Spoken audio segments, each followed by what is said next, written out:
السلام علیکم سیدی یا رسول اللہ وعلا آلکا و اصحابکا یا سیدی یا حبیب اللہ السلام علیکم یا سیدی یا نبی اللہ وعلا آلکا و اصحابکا یا سیدی یا نور اللہ۔ اللہ رب العالمین کا کروڑا فضل و احسان جس کی توفیق خاص سے اس کے دربار میں حاضر ہیں، دعا ہے میرا مولا ہماری عاجزانہ حاضری اپنی بلند بارگاہ میں قبول و منظور فرمائے۔ سورۃ البقرہ کی آیت نمبر 105 میں رب ذوالجلال نے ارشاد فرمایا ما یود الذین کفروا من اہل الکتاب والمشرکین ان ینزل علیکم من خیر من ربکم، کہ نہ ہی یہودی یہ چاہتے ہیں اور نہ ہی مشرکین یہ چاہتے ہیں کہ مسلمانوں تک کوئی بھلائی پہنچے۔ واللہ یختص برحمتہ من یشاء، اور اللہ تعالیٰ خاص فرما لیتا ہے اپنی رحمت کے ساتھ جس کے لیے چاہتا ہے۔ واللہ ذو الفضل العظیم، اللہ تعالیٰ فضل فرمانے والا ہے اور بہت بڑی ذات ہے اس کی۔ اس آیہ مبارکہ کے اندر اور قرآن مجید کے متعدد مقامات پر رب ذوالجلال نے مسلمانوں کو یہ بات بار بار باور کرائی ہے کہ یہودی اور مشرک کبھی مسلمانوں کے دوست نہیں ہو سکتے۔ ایک دوسرے مقام پہ ارشاد فرمایا لا تتخذوا اليہود والنصارى اولیاء، کہ یہودی اور عیسائی جو ہیں ان کو تم اپنا دوست مت بناؤ، یہ کبھی بھی تمہارے دوست نہیں ہو سکتے۔ قرآن مجید فرقان حمید نے کلیریفیکیشن کر دیا کہ لَتَجِدَنَّ النَّاسَ أَشَدَّ النَّاسِ عَدَاوَةً لِلَّذِينَ آمَنُوا الْيَهُودَ وَالَّذِينَ أَشْرَكُوا، کہ مسلمانوں کے ساتھ سب سے زیادہ نفرت کرنے والے، ان کے ساتھ سب سے زیادہ دشمنی رکھنے والے یا یہودی ہیں یا مشرکین ہیں۔ جب حضور علیہ السلام نے اعلان نبوت فرمایا مکہ شریف کے اندر، تو اس وقت وہاں پر یا پکا کافر ہوتا تھا یا پکا مسلمان ہوتا تھا، وہاں منافقت نہیں تھی، یا تو وہ ڈٹ کر اسلام کا انکار کر دیتے تھے اور حضور کو کہتے تھے لست مرسلا، ہم آپ کو نبی نہیں مانتے، ڈٹ کے سامنے انکار کر دیتے تھے۔ لیکن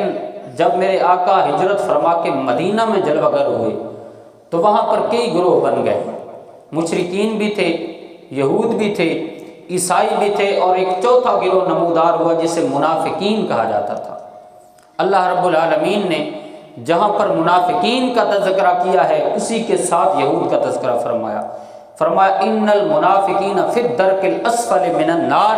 کہ یہ جو منافقین ہیں یہ جہنم کے سب سے نچلے گڑھے میں ہوں گے۔ اور ساتھ ہی یہود کا تذکرہ کرتے ہوئے ارشاد فرمایا کہ مسلمانوں کے ساتھ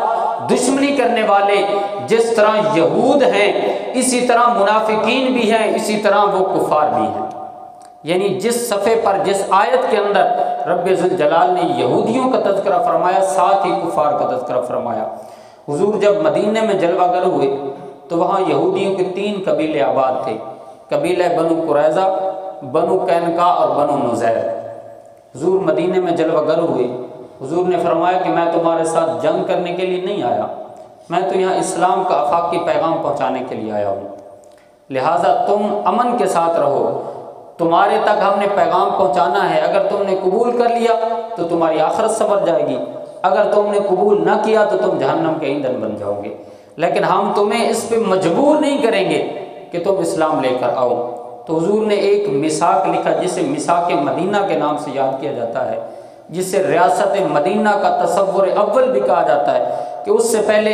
کہیں پر ریٹن یہ میثاق اور معاہدہ اور قانون آئین نہیں لکھا گیا تھا، سب سے پہلے میرے آقا نے وہاں آ کر یہ آئین بنایا، اور اس آئین کے اندر یہ شکیں رکھی گئیں کہ یہودی اور عیسائی اپنی آزادانہ حیثیت کے مطابق عبادت کر سکیں گے، ان کو مجبور نہیں کیا جائے گا، وہ اپنی اسلام قبول کرتے ہیں تو ٹھیک، وگرنہ وہ عبادت کریں گے۔ لیکن ایک چیز رکھی گئی کہ یہودی کفار کے ساتھ مل کر کے اسلام کے خلاف سازش نہیں کریں گے، یہ قانون بنایا گیا۔ لیکن وقت بیتتا گیا، جیسے رب نے قرآن میں یہ فرما دیا کہ یہودی مسلمانوں کے کبھی دوست نہیں ہو سکتے، یہود نے مسلمانوں سے کہنا شروع کر دیا کہ چلو ٹھیک ہے تمہارا دین اپنا ہمارا دین اپنا، لیکن یہ ہے کہ ہم پکے دوست بن جاتے ہیں۔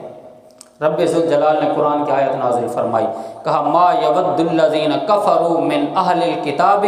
ولا المشرکین، اے مسلمانوں یہ یہودی اور مشرکین تمہارے کبھی دوست نہیں ہو سکتے، ان سے بچ کر کے رہنا۔ پھر زمانے نے دیکھا جیسے ہی غزوہ احزاب آتی ہے، غزوہ احد آتی ہے، اس وقت یہودیوں کو یہ بات پہلے بتلا دی گئی تھی کہ اگر تم نے کفار کے ساتھ تعاون کیا، مسلمانوں کو دھوکہ دیا، تو پھر تمہیں مدینے سے نکال دیا جائے گا۔ وہ جنگ میں سامنے آتے ہیں اور کہتے ہیں محمد ہماری بھی کوئی ڈیوٹی لگاؤ، کوئی کام ہم بھی کریں۔ حضور نے فرمایا کہ بس تمہیں یہی کہا تھا کہ تم نے جاسوسی نہیں کرنی، ہمیں دھوکہ نہیں دینا، اس کے علاوہ تمہاری کوئی ڈیوٹی نہیں ہے۔ جنگ کرنے کے لیے محمد کے غلام موجود ہیں، جنگ کرنے کے لیے میرے سپاہی موجود ہیں، یہ جنگ کریں گے، تم نے یہ کرنا ہے، کوئی جاسوسی نہیں کرنی۔ انہوں نے کہا کہ آپ ہم پہ شک کر رہے ہیں۔ پھر جب وقت بیتتا ہے تو پھر پتہ چلتا ہے یہودیوں کے 5 بندے جو اس وقت خیبر کے اندر یہودی آباد تھے، ان کے ساتھ بھی ان کے تانے بانے مل رہے تھے اور باہر سے جنگی آلات وہاں لا رہے تھے اور کفار مکہ کے ساتھ بھی ان کے معاملات چل رہے تھے۔ اسی وقت میرے آقا نے ان کو گریبان سے پکڑا اور کہا کہ میں نے تو تم سے وعدہ کیا تھا اور معاہدہ کیا تھا کہ تم سازش نہیں کرو گے، یہ تم نے کیا کر دیا؟ انہوں نے کہا کہ آپ کے قرآن کے اندر یہ آیات آ چکی ہیں کہ یہودی کبھی تمہارے نہیں ہو سکتے، ہم تو اپنی فطرت پہ عمل کر رہے ہیں۔ تو قرآن مجید فرقان حمید ایک ایسی کتاب ہے جس میں یہ بتلا دیا گیا ہے کہ چاہے امریکہ تمہارے ساتھ جتنی بڑی باتیں کر لے کہ ہم تمہارا خیال رکھ رہے ہیں، یہ کر رہے ہیں، وہ کر رہے ہیں، فرمایا یہ کبھی تمہارا دوست نہیں ہو سکتا، یہ کبھی بھی تمہارا فائدہ نہیں سوچ سکتا۔ ارشاد فرمایا ان ینزل علیکم من خیر من ربکم، یہ تو یہ بھی نہیں چاہتے کہ تمہیں کوئی بھلائی پہنچے، یہ تو اسی انتظار میں ہوتے ہیں کہ کبھی نقصان پہنچے اور ہمارے دل کو ٹھنڈک پہنچے۔ ارشاد فرمایا واللہ یختص برحمتہ من یشاء، اللہ تعالیٰ اپنی رحمت کے ساتھ جس کو چاہتا ہے خاص فرما لیتا ہے، اپنی رحمت کا سائبان عطا فرما دیتا ہے۔ یہاں پر ایک تو مطلقاً عمومی رحمت ہے اللہ تعالیٰ کی جو پوری کائنات پر ہے، جو مختلف شکلوں میں آج ہمیں دیکھنے کو نظر آتی ہے۔ بارش ہوتی ہے تو وہ بھی رحمت کی ایک شکل ہے، جہاں بارش ہوتی ہے وہاں سے بیماریاں دور ہو جاتی ہیں، فصلیں اگ جاتی ہیں۔ آج کل ہمارے اس جدید دور کے اندر بھی ایک بات ہمیں سننے کو مل رہی ہے کہ لاہور کے اندر ایک مصنوعی بارش کرنے جا رہے ہیں جس پر کروڑوں روپے خرچہ ہوتا ہے، لیکن جدید تحقیق کے مطابق وہ بارش جو ہے اس کے اندر کافی بیماریاں تو پیدا ہو سکتی ہیں، لیکن اس کے ذریعے آپ وہاں بیماریوں کو بھگا نہیں سکتے، برکت نہیں آ سکتی، اس لیے کہ پہلے دور کے اندر بھی بارشیں کروائی گئیں جن کے ذریعے بیماریاں آئی تو ہیں گئی نہیں ہیں، لیکن رب ذوالجلال فرماتا ہے میری رحمت دیکھو فری میں تمہیں عطا کر رہا ہوں، ہر طرف برکتیں پھیلا دیتی ہے۔ اور دوسری رحمت آپ کے گھروں کے اندر موجود ہوگی بیٹیاں، یہ بھی اللہ کی ایک رحمت ہے، رزق اللہ کی رحمت ہے، صحت اللہ کی رحمت ہے، لیکن سب سے بڑی رحمت جو رب ذوالجلال نے ارشاد فرمائی، کہا باقی تو ورحمتی واسعت کل شیء، ہر چیز کے اندر میری رحمت ہے، لیکن جو خاص رحمت میں نے بھیجی ہے وما ارسلناک الا رحمت للعالمین، محمد کو میں نے اپنی رحمت بنا کے بھیج دیا ہے۔ حضور علیہ السلام کی شکل میں حضور رحمت ہے۔ اب دیکھیں حضور کی رحمت صرف مسلمانوں کے لیے نہیں ہے، اس دنیا میں کفار کے لیے بھی ہے۔ جب کفار مکہ نے عرض کیا تھا کہ اے رب ذوالجلال ان کان ھذا هو الحق من عندک فامطر علینا حجارۃ من السماء یأتنا بعذاب علیم، یہ محمد مصطفیٰ جو دین لے کر آئے ہیں اگر یہ تیری طرف سے حق ہے تو پھر ہمارے اوپر عذاب بھیج یا پتھروں کی بارش برسا۔ ادھر انہوں نے یہ بات کی، رب ذوالجلال نے آواز دی اے پیارے مصطفیٰ ان کے اعمال تو اسی قابل ہیں ان کو عذاب دیا جائے۔ حضور علیہ السلام ہاتھ اٹھاتے ہیں، کہتے ہیں مولا تو نے مجھے رحمت بنا کے بھیجا ہے تو ان کو تکلیف مت دینا، تو فوراً قرآن کی آیت نازل ہوتی ہے وما کان اللہ لیعذبہم وانت فیہم، اے پیارے مصطفیٰ اگر تو ان میں موجود نہ ہوتا تو ہم ان کو عذاب سے تباہ و برباد کر دیتے۔ یہ کرم ہے مصطفیٰ کی رحمت کا کہ آج کفار بھی بچے ہوئے ہیں کہ کرم بن کے سونا جے آیا نہ ہوندا، غریباں دا دل مسکرایا نہ ہوندا، سانو گناہاں دی دھوپ ساڑ دیندی جے آقا دی رحمت دا سایہ نہ ہوندا۔ ارشاد فرمایا واللہ یختص برحمتہ من یشاء، اللہ اپنی رحمت کے ساتھ خاص کر لیتا ہے جس بندے کو چاہتا ہے، جس پر اس کی رحمت خاص ہو جاتی ہے وہ چاہے جتنا بھی گمراہ ہوتا ہے وہ ہدایت کی راہوں پہ گامزن ہو جاتا ہے۔ ارشاد فرمایا واللہ ذو الفضل العظیم، اللہ تعالیٰ سب سے بڑا فضل فرمانے والا ہے۔ اگر کسی پہ تھوڑا فضل فرما دے تو اس کو بھی رب ذوالجلال چار چاند لگا دیتا ہے، اور جس پر فضل عظیم ہو جائے فرمایا اے لوگو وبشر المؤمنین بان لهم من اللہ فضلا کبیرا، میں نے تمہیں مصطفیٰ کی شکل میں فضل کبیر عطا فرما دیا ہے۔ پہلی امتوں پہ چھوٹا فضل ہوتا رہا، حضرت عاصم بن برخیہ پہ چھوٹا فضل ہوتا ہے تو رب ذوالجلال کمالات عطا فرما دیتا ہے، اور فرمایا محمد مصطفیٰ کو فضل کبیر بنا کے بھیجا ہے۔ مطلب یہ ہے کہ پہلی امتوں کے لوگ زیادہ عمل کرتے تھے، اجر تھوڑا تھا، لیکن اب فضل کبیر اور فضل عظیم کیا ہے؟